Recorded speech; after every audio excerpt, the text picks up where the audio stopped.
प्यारे बच्चों, सुप्रभात। आज हम पत्र लेखन के बारे में जानेंगे। मनुष्य एक सामाजिक प्राणियों से अपने परिवार, संबंधियों, मित्रों, परिचितों, अपरिचितों से संबंध बनाकर रखने पड़ते हैं। इसके लिए उस पारस्परिक जो विचार विनिमय आवश्यक है। जब व्यक्ति अपने से दूर रहने वाले किसी भी व्यक्ति को अपने भाव और विचारों को लिखित रूप में भेजता है तो उसे क्या कहते हैं? पत्र। पत्र लिखना भी एक कला है। यही वह माध्यम है जिसके द्वारा मनुष्य स्वजनों यानी अपने मित्रों, अपने लोगों से अपने हृदयगत भावों की अभिव्यक्ति करके उनसे समीपता कायम रख सकता है।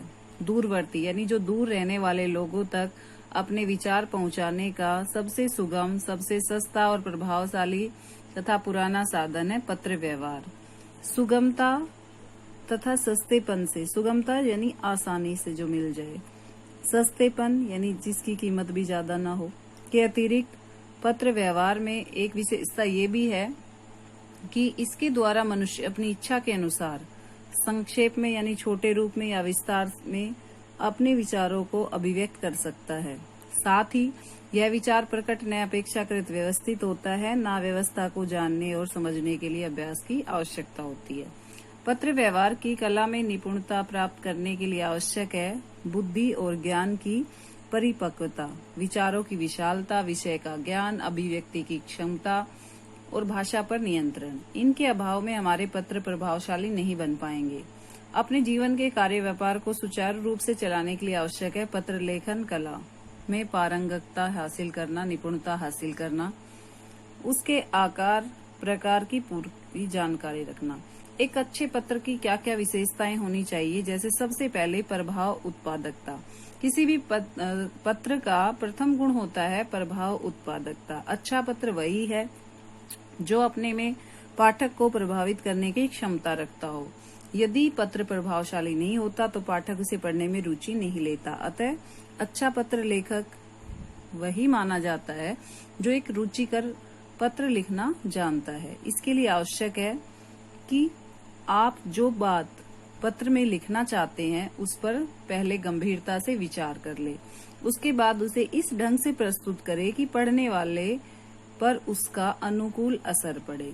दूसरा है संक्षिप्तता। आज के व्यस्त भरे जीवन में लंबे लंबे पत्र पढ़ने का समय किसी के पास नहीं है।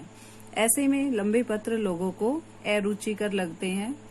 अतः पत्र में संक्षिप्तता का होना आवश्यक है। अच्छा पत्र लेखक कम से कम शब्दों में अधिक से अधिक बात कह देता है। वैसे पत्र को निबंध का रूप देना मूर्खता ही होती है। इसलिए पत्र लेखन में महारत यानी निपुणता हासिल करने के लिए थोड़े में अधिक कहने का अभ्यास करना चाहिए। लेकिन इस संक्षिप्तता का अर्थ ये भी नहीं है कि पत्र लिखते समय अपनी बात को अधूरा छोड़ दिया जाए। पत्र लिखते समय संक्षिप्तता में ही पूर्णता होनी आवश्यक है। नंबर 3 है शुद्धता और स्वच्छता। शुद्धता और स्वच्छता पत्र के अन्य महत्वपूर्ण गुण होते हैं।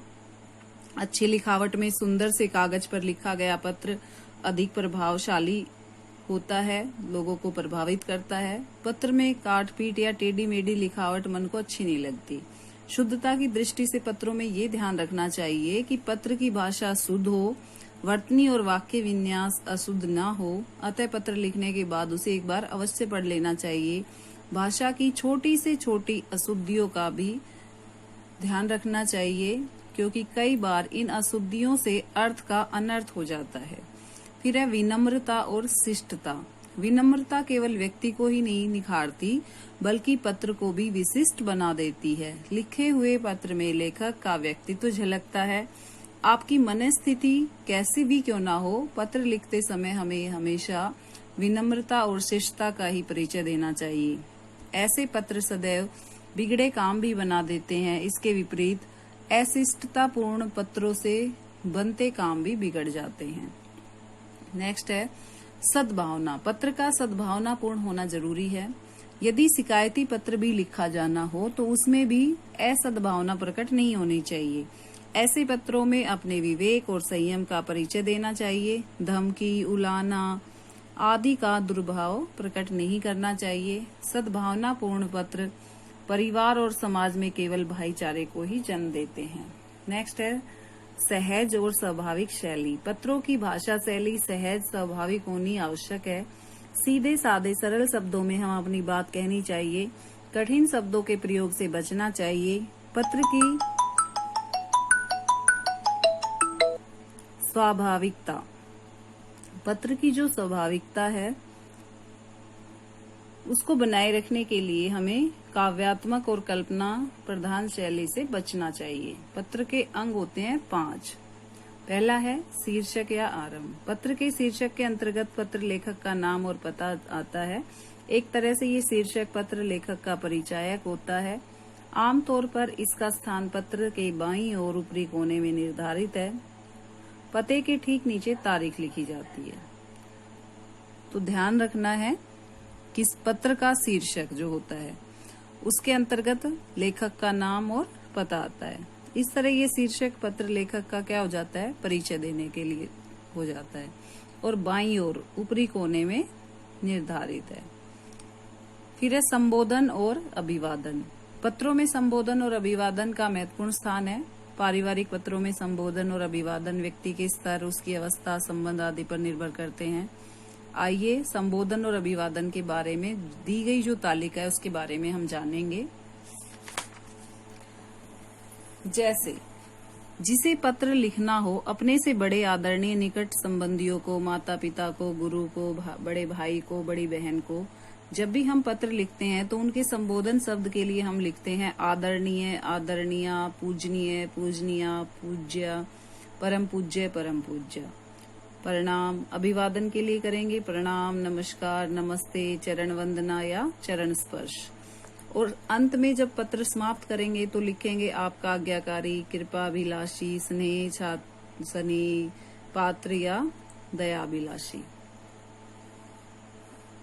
दूसरा है जब भी हम बराबर वालों को, जैसे अपने मित्र को, सहेली को, सहपाठी को पत्र लिखते हैं तो उनके लिए संबोधन में लिखेंगे प्रिय मित्र, प्रिय सखी, मित्रवर, बंधुवर। अभिवादन में लिखेंगे नमस्ते, स्नेह, प्यार, तुम्हारा, तुम्हारी। और समाप्ति पे लिखेंगे आपका मित्र, तुम्हारा स्नेही, तुम्हारी सखी। प्रतिष्ठित जो व्यक्ति हैं, प्रसिद्ध व्यक्ति हैं, उनके लिए हम लिखते हैं महोदय, मान्यवर, महामान्य, आदरणीय, आदरणीय, माननीय। और अभिवादन में सीधा ही नमस्कार। और अंत में भवदीय, भवदिया, आपका कृपाकांक्षी, आपकी कृपाकांक्षिणी। अपने से जब छोटों को लिखते हैं तो प्रिय, प्रियवर, चिरंजीव, परम प्रिय। और अभिवादन में लिखेंगे शुभ आशीर्वाद, प्रसन्न रहो, खुश रहो, सुखी रहो, शुभ आशीष, आनंदित रहो। और अंत में लिखेंगे शुभ अभिलाषी, शुभ चिंतक, हितैषी, हितेच्छु, हित चिंतक। व्यवहारिक जो व्यापारिक आदि पत्र होते हैं उनमें लिखेंगे संबोधन में महोदय, प्रिय महोदय, मान्यवर, श्रीमान, प्रिय महाशय। अभिवादन में नमस्ते, नमस्कार। और समाप्ति पर लिखेंगे भवदीय, आपका कृपाकांक्षी, कृपाभिलाषी। जो सरकारी और व्यावसायिक पत्र होते हैं उनके संबोधन में हम महोदय, महोदया लिखते हैं। अभिवादन इसमें नहीं लिखा जाता। और अंत में भवदीय या प्रार्थी या निवेदक। तो इस संदर्भ में ये ध्यान रखना है कि राष्ट्रपति एवं राज्यपाल को महामहिम से संबोधित किया जाता है। जब भी हम राष्ट्रपति को या राज्यपाल को जब हम पत्र लिखेंगे तो उन्हें महामहिम लिखकर संबोधित करेंगे। जिसे पत्र लिखा जा रहा है उसके लिए उचित संबोधन और अभिवादन का प्रयोग पत्र लेखक के लिए काफी लाभदायक होता है। इससे पत्र प्राप्तकर्ता पर गहरा प्रभाव पड़ता है।